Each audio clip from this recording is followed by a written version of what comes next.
Hope कि आप लोग बहुत अच्छे होंगे।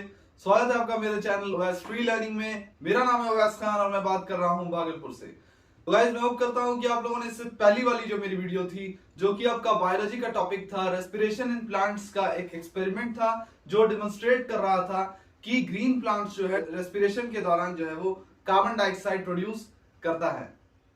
तो चलिए फिर आज की जो वीडियो है उसे स्टार्ट करते हैं। मैं आप लोग को रिमाइंड कर दूं फिर से एक बार कि जिन्होंने वो वीडियो नहीं देखी है, जिन बच्चों ने, वो उस वीडियो को जाकर जरूर देखें और मैं उसके लिंक जो है आप लोगों को डिस्क्रिप्शन बॉक्स में दे दूंगा। And don't forget to subscribe my channel and press the bell icon if you want more educational videos consistently. So let's start our video without wasting our time. And let me tell you one thing, that today's video is gonna be something interesting, something new, and it's going to be on the new topic which is the Merchant of Venice, जो कि बहुत demanding topic है बच्चों, जिसकी आप लोगों को बहुत ज्यादा जरूरत है अभी। तो मैंने सोचा कि मैं मर्चेंट ऑफ वेनिस आप लोगों के लिए लेकर आऊं। तो चलिए खैर आज की जो वीडियो है उसे हम अपनी स्टार्ट करते हैं without wasting our time. Let's go. अब देखिए बच्चों, ये जो ड्रामा है आपका मर्चेंट ऑफ वेनिस, ये बेसिकली एक इसके जो राइटर है हमारे, वो विलियम शेक्सपियर हैं, जिन्होंने इस ड्रामा को लिखा है। और मैं आपको बता दूं कि ये एक फिक्शनल स्टोरी है, ये रियल स्टोरी, रियल कहानी या फिर किसी सच्चे इवेंट पे, ट्रू इवेंट पे निर्धारित नहीं है। और मैं आपको ये बता दूं बच्चों, ये जो कहानी है आपकी, ये एक ट्रैजिक कॉमेडी है। इसका मतलब ये हुआ कि इसमें आपका कॉमेडी भी है, आपको बहुत सारे सिचुएशंस में जो है वो फन और कॉमेडी देखने के लिए मिलेगा, लेकिन साथ ही साथ आपको कहीं पर दुख भी देखने के लिए मिलेगा। That's why it is a tragic comedy जिसमें कि आपका दुख भी है और कॉमेडी भी है। तो मैं आपको बता दूं कि ये जो ड्रामा है आपका, इसका मैसेज बेसिकली ये दर्शाना है, मतलब फ्रेंडशिप के बारे में दर्शाना है। मैं आपको बताऊंगा अभी उन कैरेक्टर्स के बारे में जो कि मर्चेंट ऑफ वेनिस है, हु इज एंटोनियो, और वो किस तरह से अपने दोस्त के लिए जो है वो इतना बड़ा रिस्क लेता है, और सिर्फ अपने दोस्त बसानियो के लिए जो है वो खुद के क्रेडिट पे मार्केट से जो है एक ज्यू से, यानी कि शाइलॉक नाम था उस ज्यू का, उससे पैसा उठाता है और फिर अपने लाइफ को वो डेंजर में डाल लेता है। तो बच्चों ये एक ट्रैजिक कॉमेडी है और हम लोग इसे स्टार्ट करते हैं, अब अच्छी तरीके से समझने की कोशिश करते हैं। इसमें डिफरेंट कैरेक्टर्स के बारे में हम लोग जानेंगे। मैं आपको एक शॉर्ट में थोड़ा सा आइडिया दे देता हूं, जिससे कि आप लोग को, जब मैं अभी स्टार्ट करूंगा कहानी को एक्सप्लेन करना, तो फिर आप लोग को समझने में स्टोरी को, इस ड्रामे को आसानी होगी। अब देखिए होता क्या बच्चों की, एक मर्चेंट होता है वेनिस में, एक रिच मर्चेंट होता है जिसका नाम है एंटोनियो, और उसका एक दोस्त है बसानियो। अब वो जो उसका दोस्त है बसानियो, उसको एक लड़की से प्यार हो जाता है जिसका नाम है पोर्शिया, और वो एक पास के ही शहर में, जो कि वेनिस के पास के ही शहर में, जिस शहर का नाम बेलमोंट है, वहां रहती है। और वो काफी रईस लड़की है, काफी अमीर है वो, और इसको हो जाता है उससे प्यार। लेकिन उसको जीतने के लिए कुछ पैसों की जरूरत होती है। It was 3000 ducats he needed to go there. तो वो पैसों का वो अरेंजमेंट नहीं कर पा रहा था बसानियो, इस वजह से वो अपने दोस्त से आके अपनी बात शेयर करता है और उससे मदद मांगता है कि क्या वो उसे हेल्प करेगा। तो एंटोनियो जो है वो कहता है कि मेरे पास तो पैसे नहीं है, तो मेरा सारा पैसा जो है वो शिप्स पे लगा हुआ है, जितना भी मेरा वेल्थ है वो सारा मैंने शिप्स पे लगा दिया है। तो उसके पास अभी करेंटली कोई भी पैसा नहीं है। जब ये सीन स्टार्ट होता है, उसका सारा पैसा उसने अपना समंदर में अपने शिप्स पे, कार्गो पे लगा दिया है। तो अब वो जो है कहता है कि चलो ठीक है, तो मेरे बदले जो है कि मेरे ही क्रेडिट पे, मैं तो पैसा दे नहीं पाऊंगा अभी, करेंटली मेरे पास कैश इन हैंड कुछ है नहीं, तो तुम मेरे क्रेडिट पे जो है मार्केट से जाके किसी भी बंदे से पैसा उठा लो। तो उसको एक बंदा मिलता है जिसका नाम था शाइलॉक, और जो कि एक ज्यू था, जो कि एंटोनियो को हेट करता था, उससे नफरत करता था, उसको पसंद नहीं करता था, क्योंकि एंटोनियो का जो बिहेवियर था कुछ अच्छा नहीं था टुवर्ड्स द ज्यूज। ठीक है, लेकिन खैर वो उससे पैसा उठा लेता है और ये डीड बनता है, एक एग्रीमेंट बनता है, एक डीड बनता है, जिसमें यह मेंशन होता है कि अगर तुम इतने टाइम में जो है वो पैसा नहीं लौटाते हो, तो फिर मैं तुम्हारी बॉडी से जो है 1 पाउंड ऑफ फ्लैश जो है वो ले लूंगा। और ये बात कहता है आपका शाइलॉक, तो कहीं भी किसी भी बॉडी पार्ट से जो है वो उसके 1 पाउंड ऑफ फ्लैश ले लेगा। और फिर ये कहानी और फिर आगे बढ़ती है। अब मैं अभी नहीं चाह रहा हूं कि आपको पूरा स्टोरी यहीं पे खड़ा होकर समझा दूं, नहीं तो फिर आगे बिल्कुल भी मजा नहीं आएगा। तो खैर इस तरह से कहानी की शुरुआत होती है। So let's start a video. This video is gonna be too much interesting. So let's start it. अब देखिए बच्चों, यहाँ पे होता क्या है कि एंटोनियो जो है, ये सीन जो है वो कहाँ पर ओपन होता है, मैं सबसे पहले बता दूं, ये एक्ट 1 सीन 1 है और ये ओपन होता है वेनिस शहर के एक स्ट्रीट में। अब देखिए यहाँ पे एंटोनियो, सैलारिनो और सेलानियो तीनों आकर यहाँ पे एक साथ जो है वो एंटर करते हैं। सैलारिनो और सेलानियो भी जो है वो एंटोनियो का दोस्त है, लेकिन अगर पूछा जाए सबसे खास दोस्त एंटोनियो का कौन है, तो भाई वो बसानियो है। अब देखिए एंटोनियो जो है वो कहता है कि बेशक मैं नहीं जानता हूं कि मैं इतना दुखी क्यों हूं, और ये जो फीलिंग है ये मुझे थका थका सा महसूस करा रही है और ये मुझे डिप्रेस कर रही है। ठीक है, अब ये मुझे नहीं मालूम कि ये जो दुख है, ये जो गम है, ये फीलिंग है, ये मुझे कहां से मिला, या मैंने इसे कहां से ऑब्टेन किया है, या फिर ये सारी चीज शुरू कहां से हुई है, how it all originated, I have yet to discover. मुझे अभी भी ये चीज जानना है कि आखिर ये दुख पैदा कहाँ हुआ है, किस चीज का दुख है ये, और ये जो सैडनेस है, ये जो दुख है, ये मुझे एक डल इंसान बना रहा है। ठीक है, और मुझे खुद को ही समझने में बहुत ज्यादा परेशानी, बहुत ज्यादा ट्रबल हो रहा है, troublesome, I am feeling troublesome. अब देखिए सैलारिनो क्या कहता है। सैलारिनो कहता है कि शायद तुम्हारा दिमाग जो है वो, शायद आपका दिमाग जो है वो समंदर पे होगा, जहां पर आपकी रिच कार्गो शिप्स जो है वो सेल कर रही है अपने वेल्दी नोबलमैन के साथ, या फिर रिच मर्चेंट्स के साथ, जहां पर आपने अपना पैसा लगा रखा है रिच कार्गो शिप्स में। शायद आपका दिमाग जो है समंदर में होगा। शायद आपको डर लग रहा होगा कि कहीं समंदर की ऊंची ऊंची लहरों की वजह से आपका कोई नुकसान ना हो जाए। ठीक है, और जहां पे आपकी शिप्स जो है वो पीछे छोड़ते हुए निकल रही है तेजी से छोटी छोटी मर्चेंट शिप्स को, शायद आपका दिमाग वहां होगा। Who bow to them and show a respect, जो उसको सैल्यूट मारती है। यानी इसका कहने का ये मतलब है सैलारिनो के कि वो जो छोटी छोटी मर्चेंट शिप्स है वो आपकी बड़ी रिच कार्गो मर्चेंट शिप को क्या करती है ना, जब वो रिच कार्गो शिप आपकी जो रिच कार्गो शिप है वो तेजी से आगे निकलती है उन छोटी छोटी शिप्स को पीछे छोड़ते हुए, तो वो उनको क्या करती है, सैल्यूट मारती है। दो स्मॉल शिप्स वो respect to your big ship. ठीक है, अब सैलानियो जो है वो दूसरा बंदा है। सैलारिनो और सैलानियो दोनों अलग बंदा है। सैलानियो क्या कहता है कि मैं पक्के तौर पे आपको बोलता हूं एंटोनियो सर, कि अगर मेरा बिजनेस ऑपरेशन जो है वो पेंडिंग होता है जैसे कि आपका है, तो मेरा जो दिमाग का बड़ा हिस्सा है वो हमेशा जो है वो समंदर में ही होता। It would always be fixed across the seas, और मैं जो है हमेशा जो है घास को प्लग करता रहता, ग्रास को प्लग करता रहता और उसको हवा में उछालता, ताकि मैं चेक कर सकूं कि विंड का डायरेक्शन किधर है। अब देखिए घास को उछालते थे लोग उस वक्त इस वजह से, घास को अगर आप इस तरह से हवा में छोड़ देंगे तो आपको पता चलेगा कि हवा का रुख किस तरफ है, और अगर हवा का उस तरफ रुख है तो फिर आप जो है सतर्क हो जाते। क्योंकि ये ऐसा इसलिए कह रहा है क्योंकि ये कह रहा है अगर मेरा बिजनेस वेंचर्स जो है समंदर में होता, वहां पे तो तूफान आता है, और तूफान का क्या डायरेक्शन है, हवा का क्या डायरेक्शन है, अगर पता चल जाता तो फिर वो सतर्क हो जाता। दूसरी बात वो ये कहता है बच्चों कि मैं जो है, सैलानियो कहता है, पहली बात तो मैं जो है वो घास को प्लग करता रहता और हवा में उछालता रहता, ये चेक करने के लिए कि what is the direction of wind. दूसरी बात वो ये कहता है बच्चों कि मैं हमेशा जो है मैप्स में ताक झांक करता रहता, सीपोर्ट्स, हार्बर्स और चैनल्स को खोजने में लगा रहता। अब देखिए हार्बर्स कहते हैं बंदरगाह को, जहां पे शिप्स को लगाया जाता है, कार्गो शिप्स।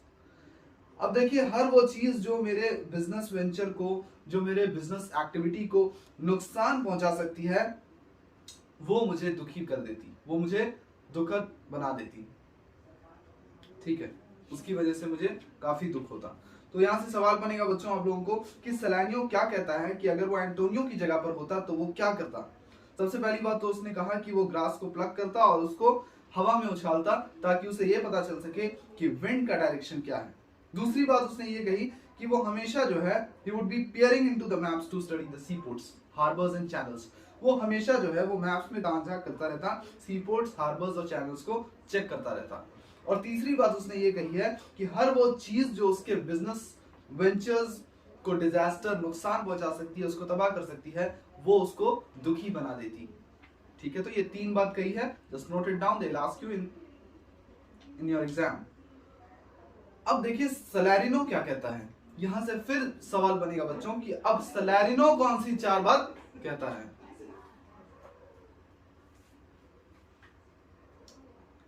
सलैरिनो कहता है कि जब भी मैं सूप पीता हूं, टमाटर का सूप पीते हैं ना आप लोग, सलैरिनो कहता है कि जब भी मैं सूप पीता हूं और उसे ठंडा करने की कोशिश करता हूं, तो ये जो एक्ट है ये मुझे काफी ट्रेम्बल करता है, ये मुझे काफी ज्यादा परेशान कर देता है ये सोचने के बारे में कि अगर वहां समंदर में एक स्ट्रॉन्ग विंड चल गया तो फिर मेरी शिप्स का क्या होगा। और ये सबसे पहली बात कहता है, जस्ट नोट इट डाउन, सबसे पहली बात क्या कहता है। अब दूसरी बात ये कहता है बच्चों कि मैं सैंड को रन करते हुए, यानी सैंड को आर से पार होते हुए नहीं देख सकता हूं। आर ग्लास जानते हैं, sand are glass. Sand are glass जो है वो एक सैंड आर ग्लास का इस्तेमाल किया जाता था पहले जमाने में टाइम देखने के लिए, क्योंकि उस वक्त कोई घड़ी नहीं थी, तो उस वजह से सैंड आर ग्लास का इस्तेमाल किया जाता था। वो उसमें बालू जो है वो इस पार से उस पार हो जाता था, वो कुछ इस तरह का होता है वो सैंड आर ग्लास, ठीक है, ठीक है। अब इस तरह का होता था बच्चों।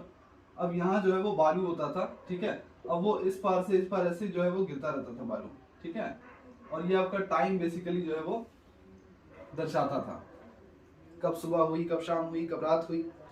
तो कहता है कि मैं कभी भी सैंड को इस पार से उस पार होते हुए नहीं देख सकता था, बिना उन वाटर्स के बारे में सोचे, बिना उन क्विक सैंड्स के बारे में सोचे, मैं कभी भी जो है वो बालू को, सैंड को आर से पार होते हुए नहीं देख सकता था।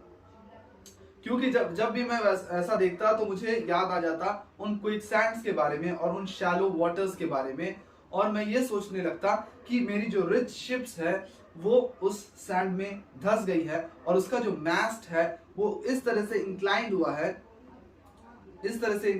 है, as if trying to kiss the Sands that enclosed हर, जैसे कि वो सैंड्स को किस करने की कोशिश कर रहा है। अब देखिए मैस्ट क्या होता है बच्चों, मैं आपको बता दूं, ये जो शिप्स होती है ना, अब फॉर एग्जांपल यहाँ पे गंदा सा मैं डायग्राम बना लेता हूँ, तो यहाँ पे एक रॉड लगा होता है इस तरह का कुछ, दिस इज कॉल्ड मैस्ट, ठीक है, ये आपका मैस्ट है। अब जब शिप आगे की तरफ झुकेगी तो ऑब्वियसली ये जो मैस्ट है आपका ये कुछ इस तरह से हो जाएगा ना, ये शिप अगर आगे की तरफ झुकेगी तो ये इसका इस तरह से कुछ हो जाएगा, ठीक है, इस तरह से झुक जाएगा, तो ऐसा लग रहा है ना as if it is trying to kiss the sand, ये सैंड है आपका, ठीक है।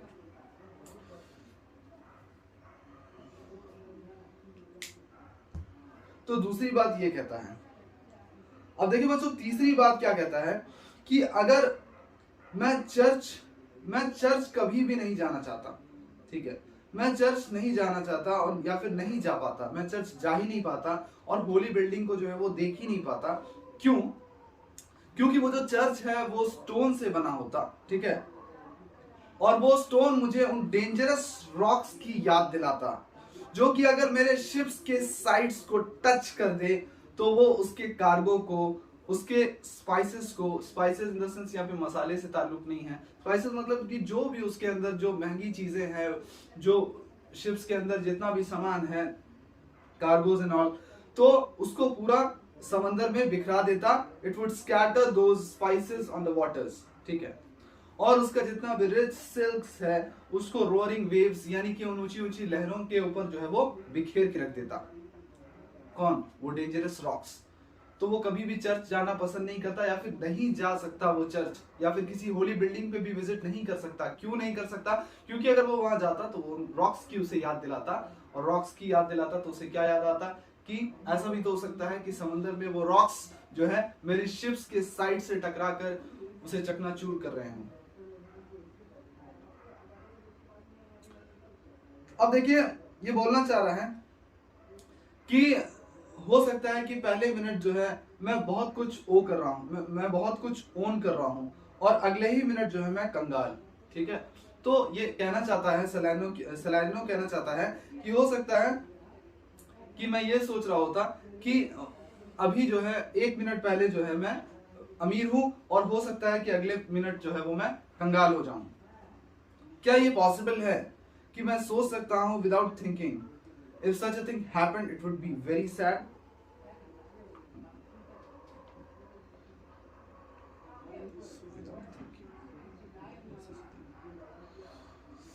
मुझे मैं पक्का बोलता हूं कि एंटोनियो जो है वो सैड इस वजह से है, वो अपने मर्चेंडाइज को लेकर सैड है, वो अपने बिजनेस वेंचर्स को लेकर सैड है।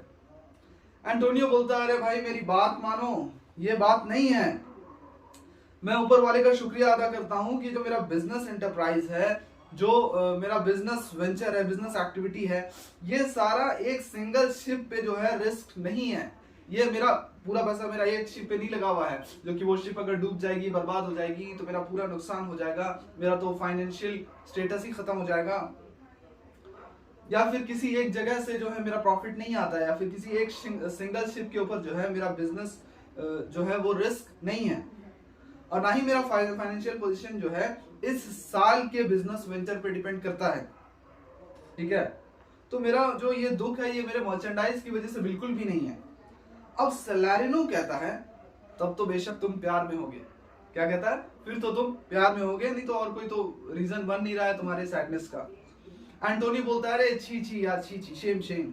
सैलारिनो कहता है अच्छा प्यार में भी नहीं हो, तब तो फिर हम लोग यही कहेंगे कि तुम दुखी इसीलिए हो क्योंकि तुम खुश नहीं हो, क्योंकि तुम्हारे पास खुश रहने की कोई वजह नहीं है, इस वजह से तुम दुखी हो।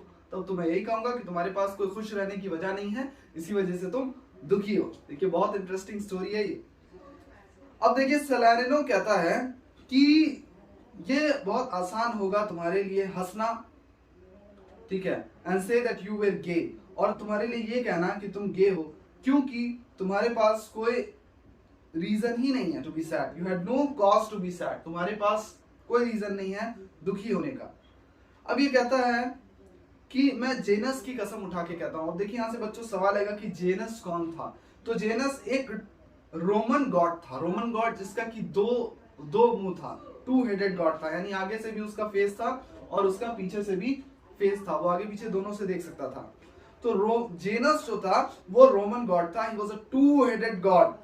और ये कहता है कि मैं कसम उठा के कहता हूं जेनस की कि मैं डिक्लेयर करता हूं कि नेचर ने कुछ स्ट्रेंज टाइप्स ऑफ मेन बनाए हैं, कुछ स्ट्रेंज, कुछ अजीब तरह के जो है वो लोग बनाए हैं नेचर ने।